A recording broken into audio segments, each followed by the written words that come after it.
이 시간에는 기도를 무용지물로 만들려면 이라는 제목을 가지고 함께 말씀을 나누도록 하겠습니다. 앤드류 머레이라는 신학자가 기도에 대해서 이런 귀한 격언을 우리에게 남겼습니다. 하나님의 자녀는 기도로 모든 것을 정복할 수 있다. 사탄이 교인들에게서 이 무기를 빼앗거나 그것의 사용을 제지하려고 최선을 다하는 것은 전혀 이상한 일이 아니다. 이 말에 100% 동의하죠. 기도는 이렇게 신자들의 놀라운 비밀입니다. 기도를 하는 자는 하나님의 자녀로서 모든 것을 정복할 것이고, 기도를 하지 않는 자는 이 놀라운 능력을 사용하지 않고 사장시키는 그런 일입니다. 따라서 앤드류 머레이의 말을 따르지 않더라도 사단은 어떻게든지 신자들이 기도하는 것을 막으려고 할 것입니다. 그렇다면 사단은 어떤 방식으로 우리가 기도하는 것을 방해하려고 할까? 우리가 가장 잘 아는 방법은 무엇입니까? 신자들이 기도의 자리로 나아가지 못하도록 하는 것입니다. 기도의 자리에 앉지 못하도록 아주 다양한 방법을 통해서 신자들을 방해하는 것이죠. 그러나 이런 방법은 조금은 저급한 방법입니다. 왜냐하면 쉽게 들통나기 때문에 그렇죠. 신자들 누구나 기도를 해야 된다 얘기를 듣고 또 기도의 자리로 나아가려고 또 노력합니다. 아마 100이면 100 모든 사람이 자신이 기도하는 것에 불만족하고 하나님 앞에 더 나아가야 되는데 라는 그런 거룩한 죄책감 속에서 우리가 살아가고 있습니다.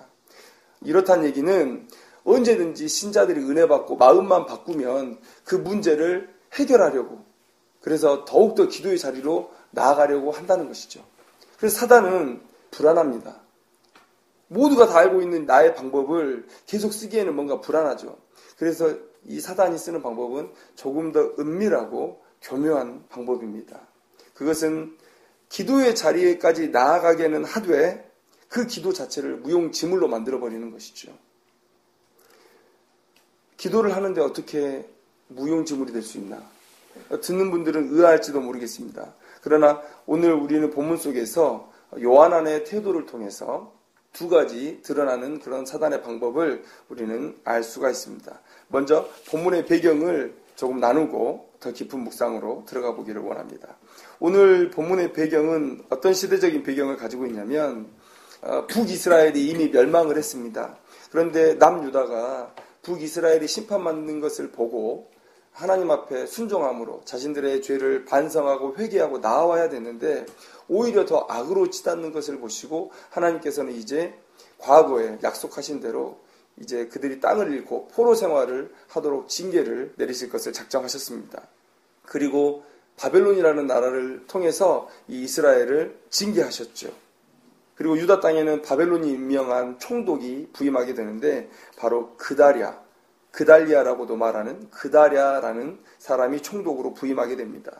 그런데 이때 전쟁을 피해서 암몬 땅으로 피신해 있던 이스마엘이라는 사람이 있었습니다.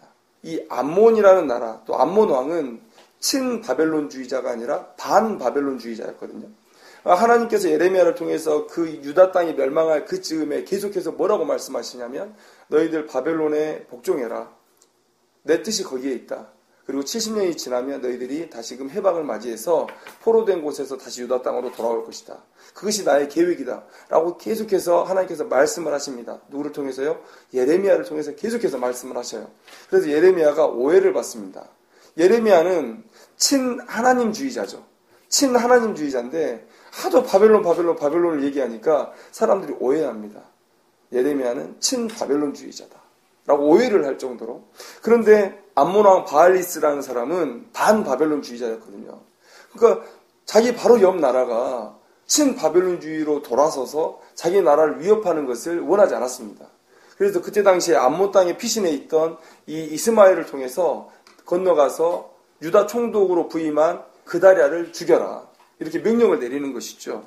그런데 이때 당시에 군대 장관이었던 이 요하나는 그 사실을 알고 있었습니다. 그래서 자꾸 그다랴에게 이스마엘을 조심해야 된다라고 얘기를 하는데 이 그다랴가 믿질 않아요.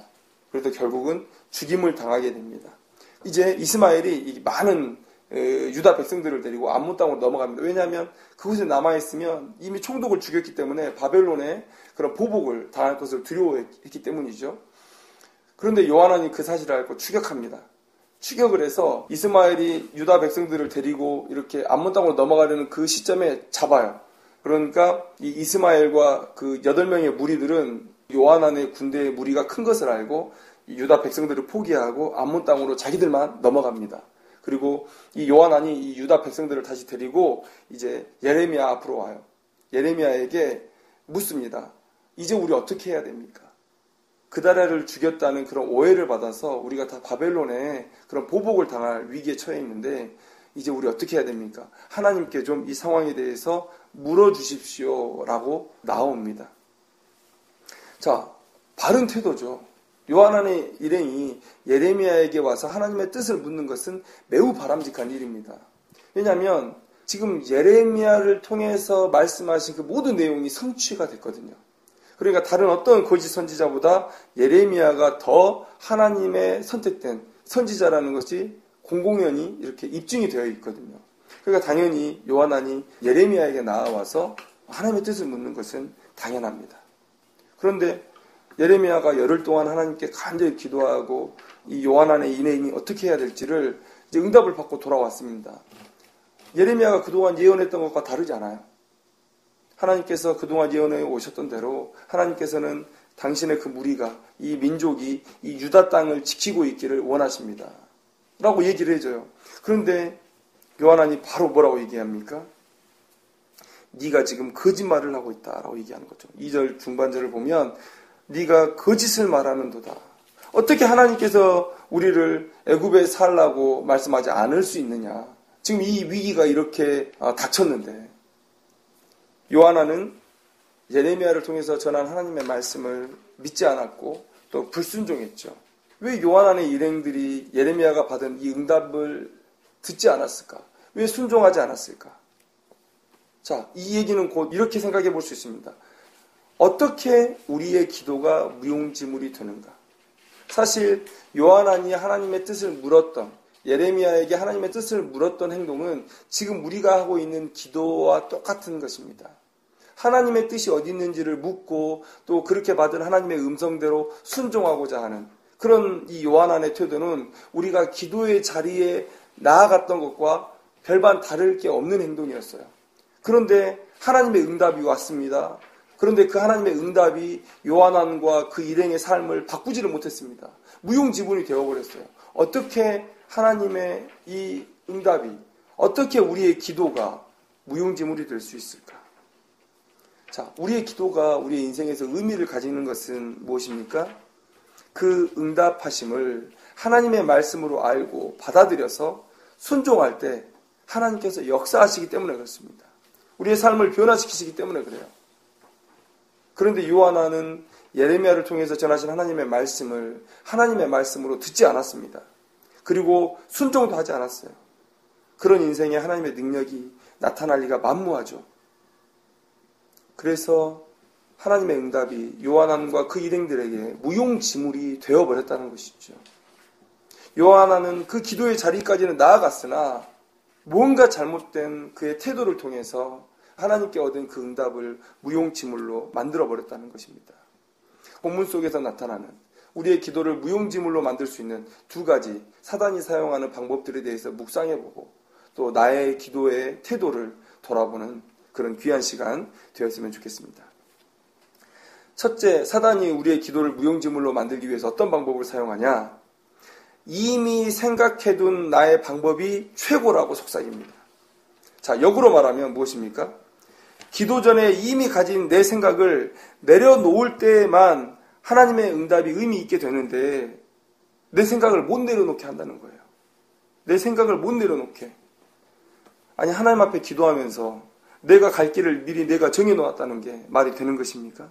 이것은 하나님을 모욕하는 행위입니다. 이렇게 기도할 거면 차라리 기도를 하지 않는 게 더 바람직합니다. 오늘 본문에 등장하는 요한안의 태도에서 긍정적인 부분은 그가 예레미야에게 나와왔다는 것이죠. 기도를 부탁했다는 것이죠. 우리의 행동으로 비유하자면 그가 기도를 했다는 것입니다. 기도하는 자리로 나와왔다는 것이에요. 그런데 그 응답을 받아들이지는 못했습니다. 정치적으로 매우 혼란스러운 시기였고 또 그달리아가 죽음으로 인해서 이제 자신들의 앞날이 어찌 될지 모르는 그런 심각한 상황 가운데 처해 있었어요. 그리고 지금 겪고 있는 이 현실은 이미 오래전부터 예레미야의 입을 통해서 계속해서 예언되어 오던 상황이 현실로 성취가 된 것이에요.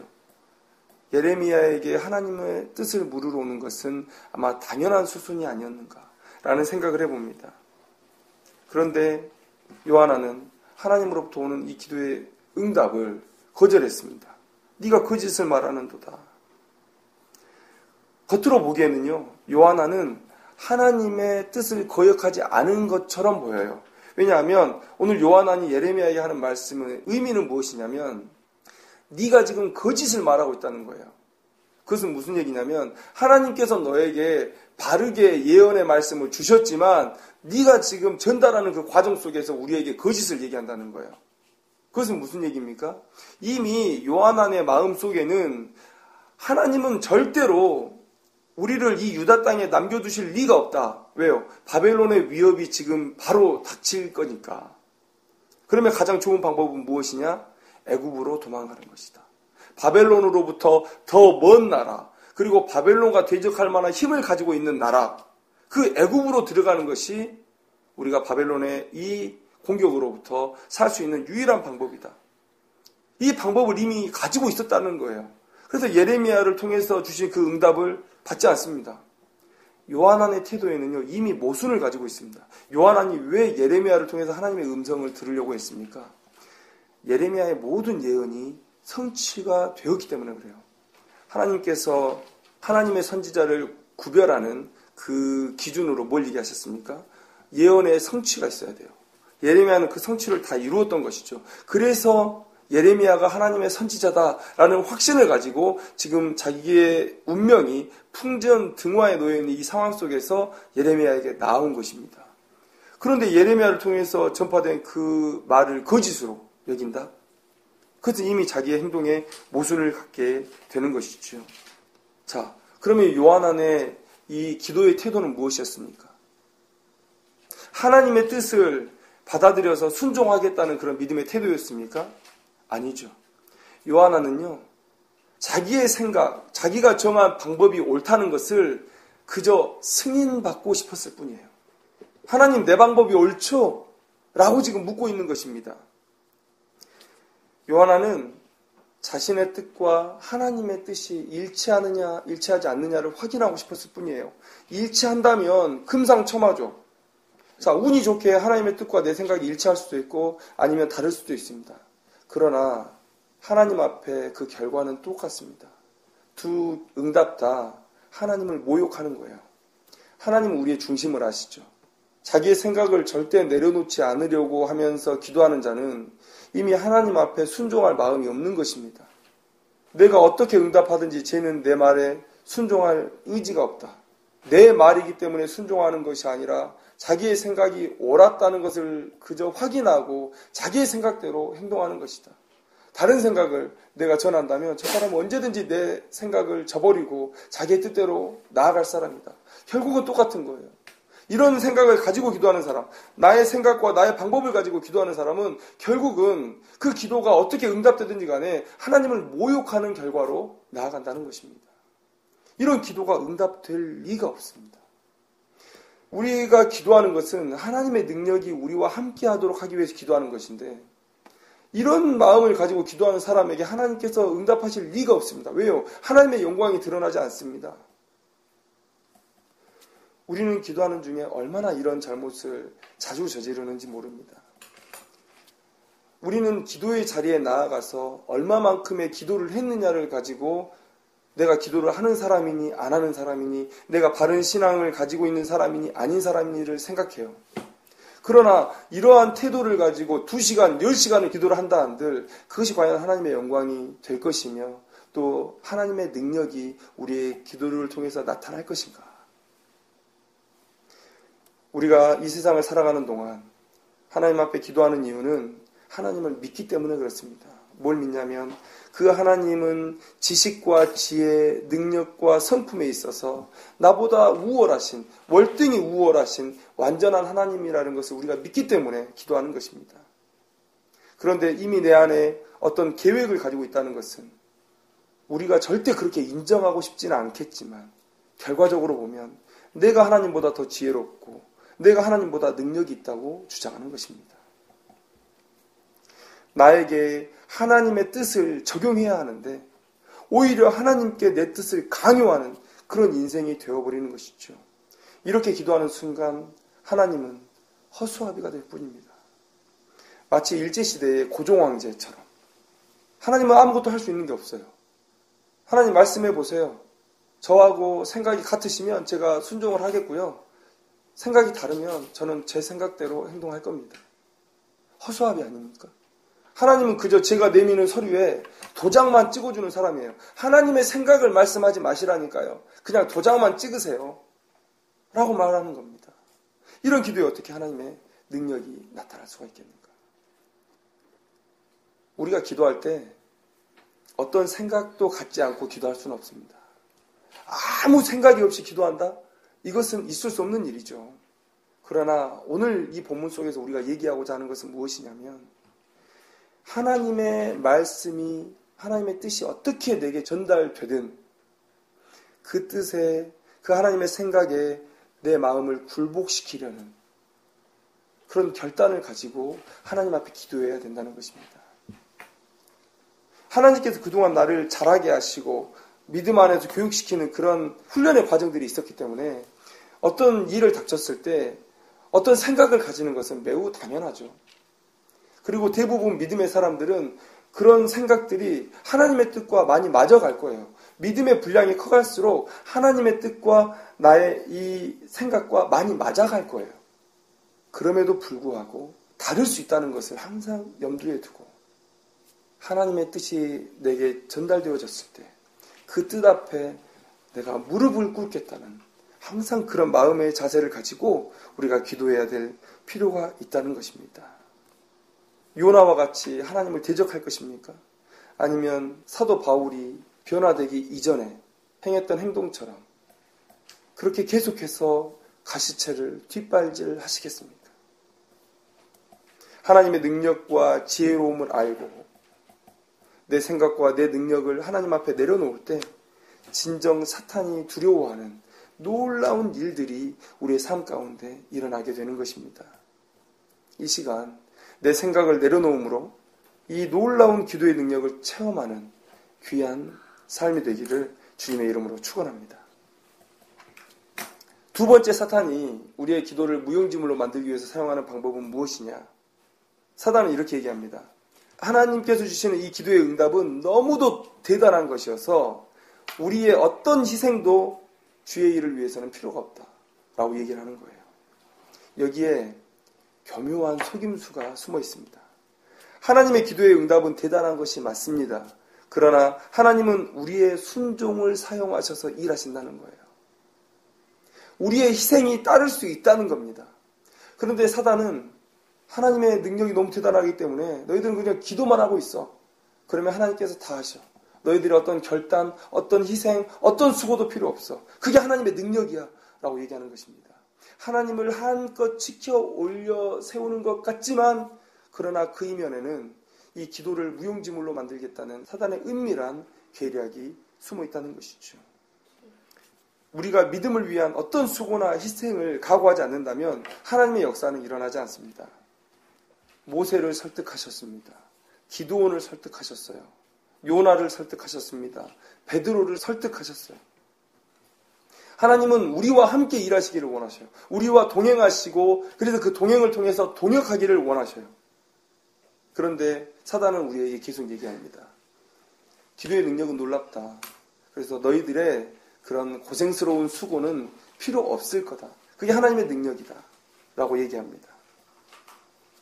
우리가 항상 이 신앙의 길을 걸어갈 때 꼭 마음에 가져야 될 생각들이 있습니다. 그것은 뭐냐면 우리가 죄인이라는 사실이죠.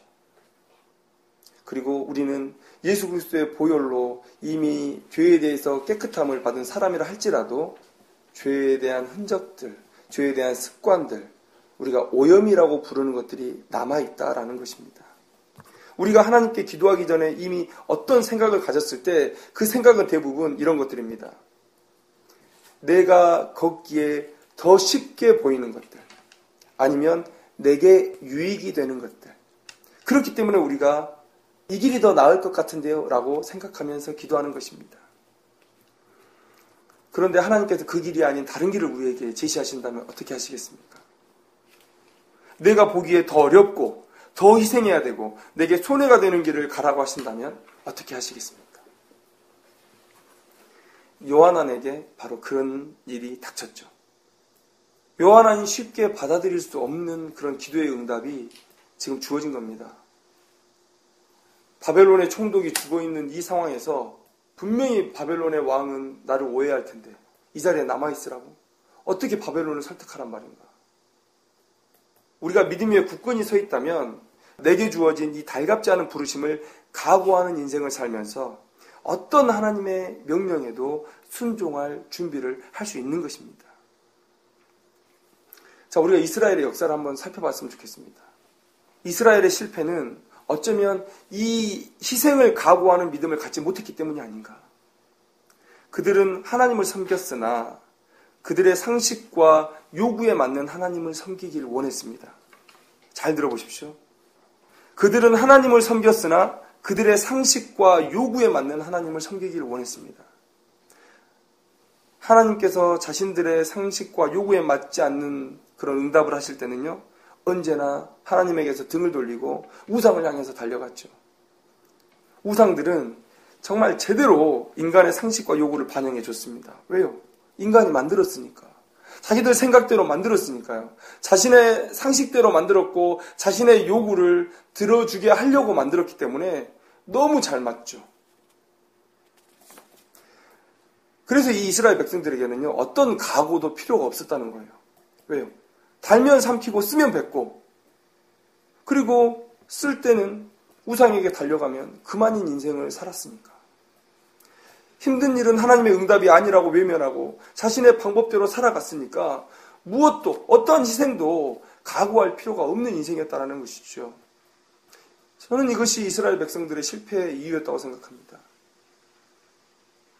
오늘 본문의 요한안이 그렇게 행동하고 있지 않습니까?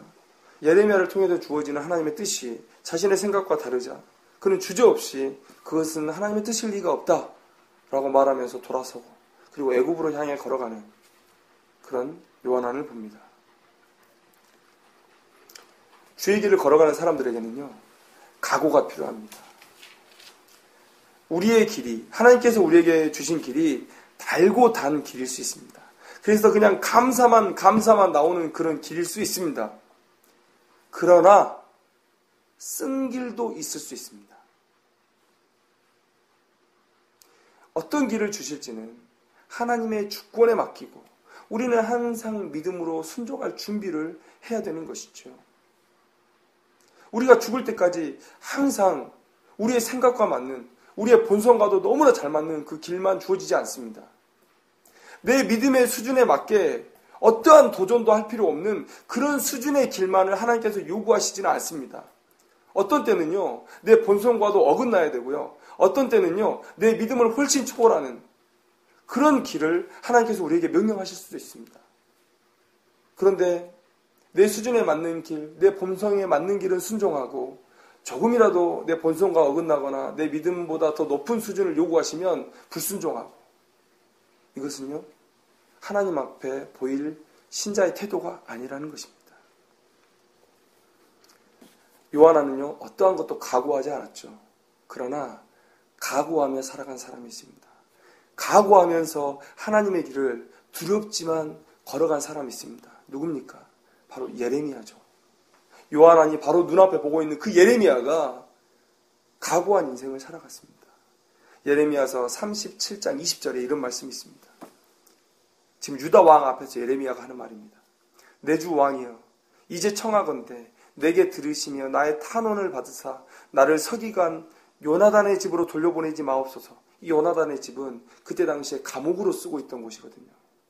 예레미야가 그 감옥에 갇혀 있다가 지금 유다 왕의 부름을 받고 왔습니다. 그때 사정하는 거예요. 다시 요나단의 집으로 돌려보내지 마옵소서. 내가 거기에서 죽을까 두려워하나이다. 사람들이 생각해요. 하나님의 선지자는 하나님과 함께 동행했으니까 어떠한 어려움도 없었을 것이다. 그런 날마다 하나님과 기도하지 않았나. 하나님은 그를 살려줄 것이고 그를 능력 있게 하시고 그를 유다 온 민족 위에 세우실 것 아닌가. 뭔 어려움이 있었을 것인가. 그러나 오늘 예레미야가 얘기하지 않습니까? 극심한 어려움 속에 있었고요. 죽음의 공포 가운데 그가 휩싸여 있다는 것을 오늘 말하고 있습니다. 예레미야는 울면서도 차라리 죽기를 소원하면서도 생명을 구걸하면서도 하나님을 향한 믿음의 길을 포기하지 않았습니다. 처음부터 각오하는 인생으로 출발했고 가는 와중에도 각오하지 않으면 걸어갈 수 없는 길을 걸어갔던 인생이라는 것입니다. 이게 믿는 사람의 길이죠. 하나님께서 달고 단 길을 우리에게 주실 수도 있습니다.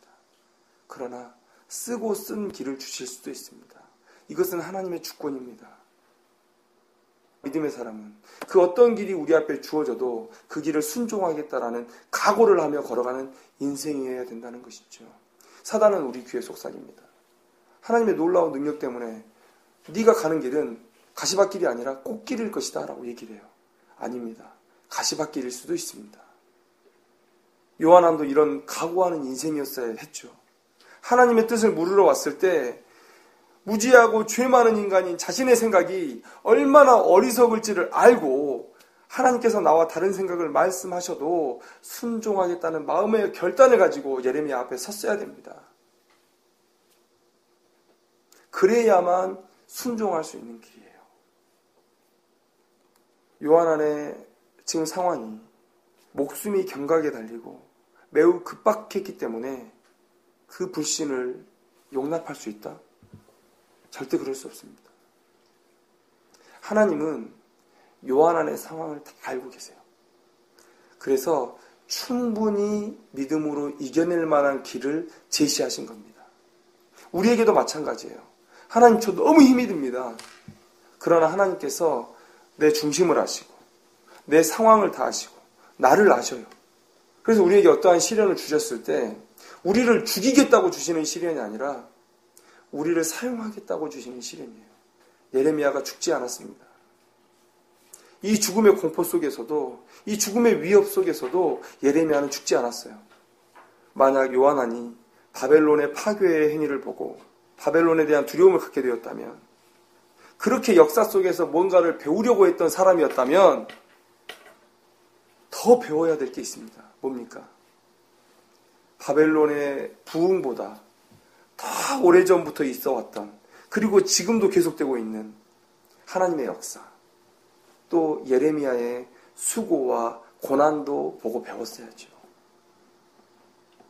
요한아는 용서받을 수 없는 그런 길을 걸어갔던 것입니다.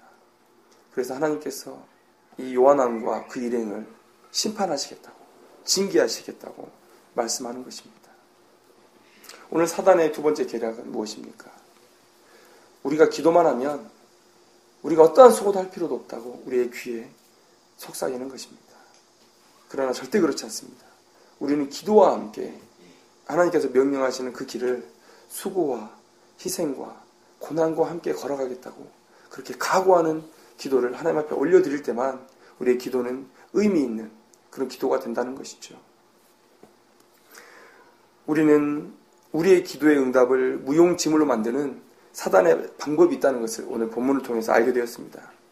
기도의 자리에 앉아도 또 하나님께서 응답하셔도 우리의 태도 때문에 그 응답이 우리의 삶에 아무런 영향을 미치지 못할 수 있다는 것을 오늘 본문을 통해서 알게 되었다는 것입니다. 기도의 자리에 나아가는 것 너무나 중요합니다. 그러나 더 중요한 것은 내 기도하는 태도가 하나님을 하나님으로 인정하여 드리는 것인가? 그리고 그 주신 말씀에 순종하려는 철저한 각오를 가지고 있는가? 이것이 더 중요하다는 것입니다.